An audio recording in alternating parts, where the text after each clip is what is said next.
ओम नमो भगवते वासुदेवाय।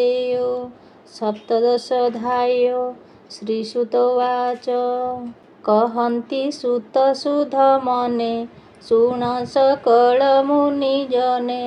से राजा सरस्वती कूले विजय चतुरंग बले। से राज ऋषि परीक्षित तेज की प्रकाशे आदित्य। तक्षणे सरस्वती कूले पशिला गोमिथुन बेले। देखिला राजा रूप सिरी लुहार जष्टि करे धरी। स्वभावे तार शुभ्र देही कपट बेशे सज होई। सर्पर प्राये घोर नादे दृष्टि प्रहारे तार पादे। स्वभावे एकई चरण प्रहार करे पुनः पुनः।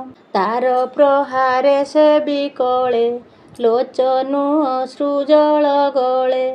कंपई घन घन देही मूत्र पुरीश उत्सर्गई। तार प्रहारे धेनु नादे स्थिर नुहई चारि पादे। बस्चा विहीने कृष्ण देही जीव से भोजन इछई। तार निकटे रथे जाई सुबर्णे अलंकृत होई। अनाई वृषभ वदन गभीर कोमल वचन। बाण आरोपी धनुर्गुणे पुछई प्रहार करणे। राजोवाच। काहू इलु तु पुरुष कह तो हर नाम किस। मोर चरण नर लोक एहाकु कर तु निरेख। दुर्बल प्राणी को तु बळे प्रहारु बलियार छळे। विशेषे राजरूप हेउ नटर प्राय जन मोहु। एक केवण कारण देख मोहर धनुर्बाण। देख अर्जुन संग करी निज भुवने गले हरि। तू तो स्वभावे अरक्षित प्राणी को करू किंबा हत। प्राण सत्वरे अवहेला निश्चय काल तो पुरिला। पुଣି वृषभ मुख चाहि संभ्रम चिते पचारई। वृष तु मृणाल कोमल एकई पाद तो चंचल। तिनि चरण तोर थिला कह कि हेतु केणे गला। केउं देवता कह तुहि मायारे वृष रूप होई। एकथा मोते बड़ गरु मोहर मन खेद करु। देख कौरव वंश पूजे परीक्षित मोहर राजे। प्राणी लोचनु अश्रुजल केबे हे न पड़ई तल। पुଣି सुरभिमुख चाहि आश्वासी वाक्य पचारई। तू धेनु कांदु काहि पाई तू ताहा मोते कह फेई। तू एबे रोदन न कर मोहि खलंक दर्पहर। मोहि पाळक अछि जहि मोर प्रजाଙ୍କୁ दुख ନାହିଁ। ଯାହାର ରାଜ୍ୟ ପ୍ରଜା ବଳେ ହିଂସା କରନ୍ତି ଦୁଷ୍ଟ ଖଳେ। ତା ଯେବେ ରାଜା ନ ମଣଇ ତାର ରାଜତ୍ୱେ ଯଶ କାହିଁ। ରାଜାଙ୍କ କୁଳ ଧର୍ମ ଏହି ନିଶ୍ଚିନ୍ତେ ପ୍ରଜାଙ୍କୁ ପାଳଇ। ଏଣୁ ଏହାକୁ ବଧ କରି ଧର୍ମ ଅଧର୍ମ ନ ବିଚାରି। ତୋର ରକ୍ଷଣେ କାରଣ ଭୋ ବୃଷ ସାବଧାନେ ଶୁଣ। ତୋହର ଚାରିପାଦ ଥିଲା ତିନି ଚରଣ କେଣେ ଗଲା। ସୁରଭିମୁଖ ଚାହିଁ ପୁଣି କହଇ ନୃପ ଚୂଡ଼ାମଣି ଭୂବୃଷ ଶୁଣ ମୋର ବାଣୀ ତୋ ଦୁଃଖ କହ ମୋତେ ପୁଣି କୃଷ୍ଣ ସେବକ ବନ୍ଧୁ ଯେତେ ତାହାଙ୍କ ଚିତ୍ତ ଏ ଅଗ୍ରତେ ଧର୍ମ ନ ସହେ ମହି ତଳେ ଯେ ସାଧୁ ଅଟେ ସର୍ବକାଳେ ତୋହର ବିରୂପ ଶରୀର ପାଣ୍ଡବ ବଂଶେ ଦୁଷ୍କର ନିର୍ଦ୍ଦୋଷ ପ୍ରାଣୀଙ୍କୁ ଯେ ହିଂସେ ସେ ଅପରାଧେ ଆତ୍ମା ନାଶେ ମୁହିଁ ତାହାର ଭୁଜ ଦୁଇ ଛେଦଇ ଯେବେ ଦେବ ହୋଇ ରାଜା ପ୍ରଜାର ଧର୍ମ ଏହି ନିଶ୍ଚିନ୍ତେ ପ୍ରଜାଙ୍କୁ ପାଳଇ ସ୍ୱଧର୍ମେ ପାଳେ ବସୁନ୍ଧରି ଖଳଚ ଉର୍ଜ ସେ ନିବାରି ଏ ଚାରି ବନେ ଏ ଜଗତେ ସ୍ୱଧର୍ମ ଛାଡ଼ି ଅନ୍ୟ ପଥେ ତାହାଙ୍କ ଗର୍ବ ଯେତେ ହରେ ସେ ରାଜା ସୁଖେ ରାଜ୍ୟ କରେ ରାଜାର ବାଣୀ ଶୁଣି ତୋଷେ ଧର୍ମ କହନ୍ତି ପ୍ରେମ ହାସେ ଧର୍ମବାଚ ପାଣ୍ଡବ ବଂଶେ ଏବେ ଭାର ଆରତ ପ୍ରାଣୀ ଭୟଙ୍କର ଯାହାର ଗୁଣେ ଗୁଣ ହରି ସାରଥି ଦୃଢ଼ପଣେ କରି ପ୍ରାଣୀଙ୍କ କ୍ଲେଶ ବୀଜ ଯେତେ ପ୍ରକାଶ ହୋଇ ଯାର ଚିତେ ସେ ବାକ୍ୟ ଭେଦ ବିମୋଚନ ତାହାଙ୍କୁ ବୋଲି ସାଧୁଜନ ସେ ଆତ୍ମା ଜ୍ଞାନ ମନ ଧରେ ଆତ୍ମାର ବିକଳ୍ପ ବିଚାରେ କେବଲେ ଦେବ ମାୟା ବଳ କେବଲେ କର୍ମର ଏ ଫଳ କେବଲେ ସ୍ୱଭାବ ଏହାର ବ୍ରହ୍ମା ଶଙ୍କରେ ଅଗୋଚର କରି ନ ପାରେ ଯାର ମନେ ଏହାକେ କହିବ ବଚନେ ଏ ଆଦି ଯେ ବୁଦ୍ଧି ବୃତ୍ତାନ୍ତ ତୁ ରାଜା ମନେ ଏହା ଚିନ୍ତ ଏମନ୍ତ ଧର୍ମ ମୁଖୁ ଶୁଣି ସେ ରାଜା ମନେ ମନେ ଗୁଣି ମନରୁ ଖେଦ ଦୂର କଲା ସ୍ୱରୂପ ଧର୍ମକୁ ଦେଖିଲା ଦେହେ ଉତ୍ତରୀ ଅକ୍ଷମାଳ କଟିରେ ଅଜିନ ଦୁକୁଳ ଲମ୍ବେ ସୁନ୍ଦର ଚାରିକର ଶିରେ ଶୋଭଇ ଜଟା ଭାର ତନୁ ଶଶାଙ୍କ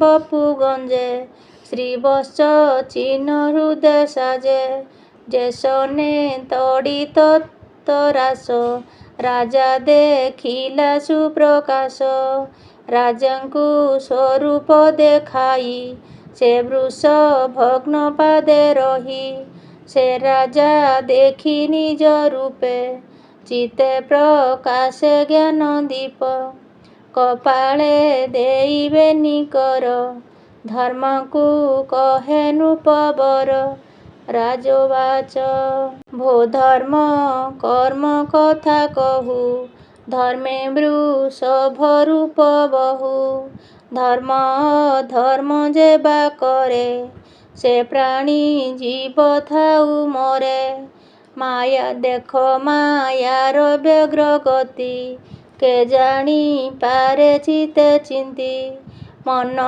ବଚନେ ଅଗୋଚର ନିଶ୍ଚୟ ବିଚାର ମୋହର ତୋହର ଚତୁର ଚରଣ ପ୍ରଥମ ଯୁଗ ଆଭରଣ ତପସ ଉଚ୍ଚ ଦୟା ସତ୍ୟ ଯେ ଯୁଗ ଅନୁରୂପେ କୃତ ସତ୍ୟର ସଙ୍ଗେ ତପ କଲା ଶୌଚ ତ୍ରେତାରେ ରହିଲା ଦ୍ୱାପର ଗଲା ଦୟା ସଙ୍ଗେ ମିଥ୍ୟା ରହିଲା କଳି ଯୁଗେ ତପକୁ ସର୍ବନାଶ କଲା ଶୌଚ ସଙ୍ଗେ ସଂହାରିଲା ମନ ରହିଲା ଦୟା ବଳେ ଚରଣ ରହିଲା ନିଶ୍ଚଳେ ଏବେ ଯେ ଅଛି ଏକ ପାଦ ଏକଳି ଏହାକୁ ଆପଦ କଠୋର ତପ ଯେ ପାଳିବ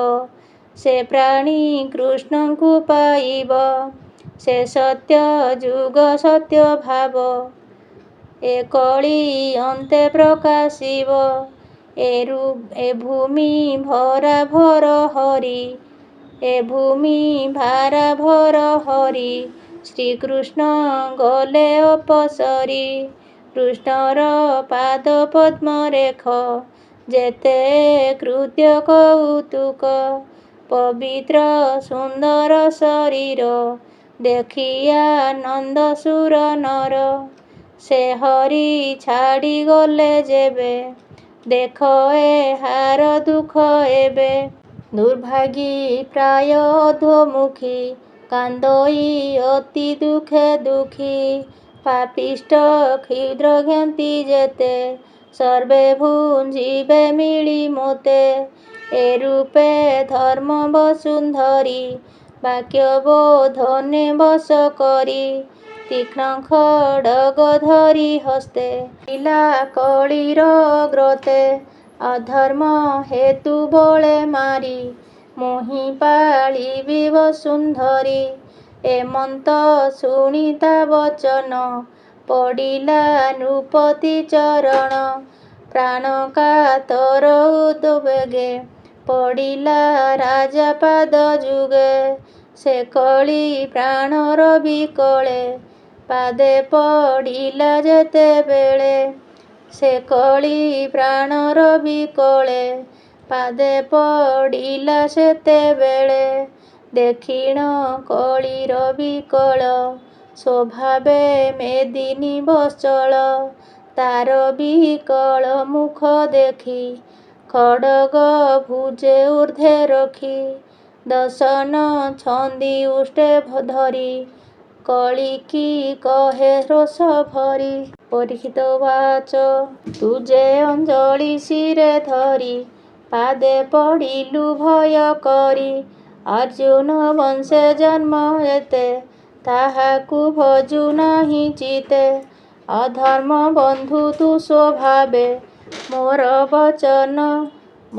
ବଚନ ଶୁଣ ଏବେ। ମୋହର କ୍ଷେତ୍ରେ ନ ପଶିବୁ, ଯେବେ ଜୀବନେ ତୁ ବର୍ତ୍ତିବୁ। ତୁ ଯହିଁ ଥିବୁ ରାଜା ଘରେ, ଅଧର୍ମ ଯୁଦ୍ଧ ତୋ ସଙ୍ଗରେ। ଲୋଭ ଅନର୍ଥ ଚୌର୍ଯ୍ୟ କର୍ମ, ଏ ଆଦି ଶ୍ରେଷ୍ଠ ଯେ ଅଧର୍ମ। ଦମ୍ଭ ଦୁର୍ଜନ ଆଚରିତେ, ଦମ୍ଭ ଦୁର୍ଜନ ଆଚରିତେ। ମାୟା କଳହ ମୋହ ଯେତେ, ତୋହର ସଙ୍ଗେ ଥାନ୍ତି ଏତେ। ମୋ ପୁରେ ଥିବୁ ତୁ କେମନ୍ତେ, ଯେ ପ୍ରାଣୀ ଥିବେ ସତ୍ୟ ଧର୍ମେ। ତହିଁ ନ ପଶିବୁ ସମ୍ଭ୍ରମେ, ଏ ବ୍ରହ୍ମାବର୍ତ୍ତେ ଯେତେ ଜନ। ବ୍ରାହ୍ମଣ ଆଦି ଚାରି ବର୍ଣ୍ଣ, ଆଗମ ନିଗମ ପ୍ରମାଣେ। ଯଜ୍ଞ ସମ୍ପାଦି ଯେ ବ୍ରାହ୍ମଣେ, ହରି ଚରଣେ ପୂଜା କରି। ଯେଣେ ସନ୍ତୋଷ ନର ହରି, ସ୍ଥାବର ଆଦି ଚାରି ଦେହେ। ବାହ୍ୟ ଅନ୍ତରେ ବ୍ୟାପି ରହେ, ସେ ହରି ପୂଜା କରେ ଯେହି। ତହିଁ ପ୍ରବେଶ ତୋର ନାହିଁ, ଏ ଧର୍ମ ତୋହର ପ୍ରମାଣ। ଏଥକୁ ସାକ୍ଷୀ ନାରାୟଣ, ଶୁଣି ସେ ରାଜାର ଉତ୍ତର। କଳି କମ୍ପଇ ଥରହର, ଉଚ୍ଚେ କମ୍ପାଇ ଅସିବର। ତେଜେ କମ୍ପିତ ଦଣ୍ଡଧର, ଏମନ୍ତେ ରାଜା ମୁଖ ଚାହିଁ। କହଇ ଶିରେ କର ଦେଇ, କଳିରୁବାଚ, ଭୋ ରାଜା ତୋହର ଚରଣେ। ଥିବୁ ମୋ ଆଜ୍ଞାର ପ୍ରମାଣେ, ତୋତେ ଦେଖଇ ମୋର ପଛେ। ଖଡ଼ଗ ହସ୍ତ ତୁ ପ୍ରତ୍ୟକ୍ଷେ, ତୁ ଧର୍ମ ପ୍ରାଣୀଙ୍କ ଈଶ୍ୱର। ବିଚାରି ମୋତେ ସ୍ଥାନ କର, ଚହିଁ ନିଶ୍ଚିନ୍ତେ ଥିବି ମୁହିଁ ତୋହର ଆଜ୍ଞା ଶିରେ ବହି। କହନ୍ତି ସୁତ ତୋଷ ମନେ ଶୁଣ ସକଳ ମୁନି ଜନେ। କଳି ବଚନ ଶୁଣି ହସି ସନ୍ତୋଷ ଚିତ୍ତେ ରାଜ ଋଷି। ଚାରି ପ୍ରକାରେ ସ୍ଥାନ କଲା ନିର୍ଦ୍ଦୋଷ ଧର୍ମ ଯହିଁ ମେଳା। ଦ୍ୱିତୀୟ କାମିନୀ ମଦ୍ୟପାନେ ପ୍ରାଣୀ ମରଣ ଯେବା ସ୍ଥାନେ। ଶୁଣି କହଇ କଳି ଯୁଗ ମୋର ଏ ସ୍ଥାନ ଚାରି ଭାଗ। ମୁଁ ତହିଁ ଥିବି ନିରନ୍ତରେ ପଞ୍ଚମ ଭାଗ ଦିଅ ମୋରେ। କଳିର ବାକ୍ୟ ଶୁଣି ଚିତ୍ତେ ସୁବର୍ଣ୍ଣ ଦେଲା ତାର ହସ୍ତେ। ଏ ପଞ୍ଚ ସ୍ଥାନ ପଞ୍ଚ ଗୁଣ ବ୍ରାହ୍ମଣେ ସାବଧାନେ ଶୁଣ। ମିଥ୍ୟା ବସଇ ଦ୍ୱିତୀୟ ପଥେ କାମ କାମିନୀ ମଦ ସାଧେ। ପ୍ରାଣୀ ମାରଣେ ରାଜଗୁଣ ସୁବର୍ଣ୍ଣ ମଧ୍ୟେ ରିପୁଗଣ। ଏ ପଞ୍ଚ ସ୍ଥାନ ତାରେ ଦେଲା ଯହିଁ ଅଧର୍ମ ସଙ୍ଗ ମେଳା। ତକ୍ଷଣେ ରାଜାର ବଚନେ କଳି ବସିଲା ପଞ୍ଚ ସ୍ଥାନେ। ପ୍ରଣମି ଅଭିମନ୍ୟୁ ବଳା କଳି ଯୁଗକୁ ସ୍ଥାନ ଦେଲା। ସେ ଧର୍ମଶୀଳ ଯେହ୍ନେ ମେରୁ ସ୍ୱଭାବେ ଲୋକପତି ଗୁରୁ। ତପସ ଉଚ୍ଚ ଦୟା ତିନି ବୃଷଭ ପାଦେ ଏଣେ ମାନି। ନିଜ ବିଷୟର ପାଳନେ ବର୍ତ୍ତିଲା ଏ ଚାରି ଚରଣେ। ସ୍ୱଭାବେ ସ୍ୱଧର୍ମ ପାଳନେ ରାଜା ଉଚିତ ଏ ପ୍ରମାଣେ। ଧର୍ମ ନନ୍ଦନ ଧରି କୋଳେ ତପେ ଅରଣ୍ୟ ଯିବା ବେଳେ। ଏ ମନ୍ତ ଶିକ୍ଷା ତାକୁ ଦେଇ ସ୍ୱର୍ଗେ ଚଳିଲେ ପାଞ୍ଚ ଭାଇ। ସେହି ପ୍ରକାରେ ମନେ ଗୁଣି ଧୀରେ କୌରବ ଶିକ୍ଷାମଣି। ହସ୍ତିନାପୁରେ ରାଜନୀତି ପ୍ରଜା ପାଳନେ ଚକ୍ରବର୍ତ୍ତୀ। ଏମନ୍ତେ ଅଭିମନ୍ୟୁ ସୁତ ପ୍ରଜା ପାଳନେ ସୁବିଦିତ। ଯାହାର ରାଜ୍ୟ ତୁମ୍ଭେ ଥାଇ ହରି ଭଜନେ ପାପ ଦହି। ସେ ହରି ଚରିତ ବିଶ୍ୱାସ କହଇ ଜଗନ୍ନାଥ ଦାସ। ଇତି ଶ୍ରୀମଦ୍ଭାଗବତେ ମହାପୁରାଣେ ପାରମହଂସ ସଂହିତାୟା ବୈୟାସିକ୍ୟାଂ ପ୍ରଥମ ସ୍କନ୍ଧେ କଳି ନିଗ୍ରହୋ ନାମ ସପ୍ତଦଶୋऽଧ୍ୟାୟଃ। ଓಂ ନମୋ ଭଗବତେ ବାସୁଦେବାୟ।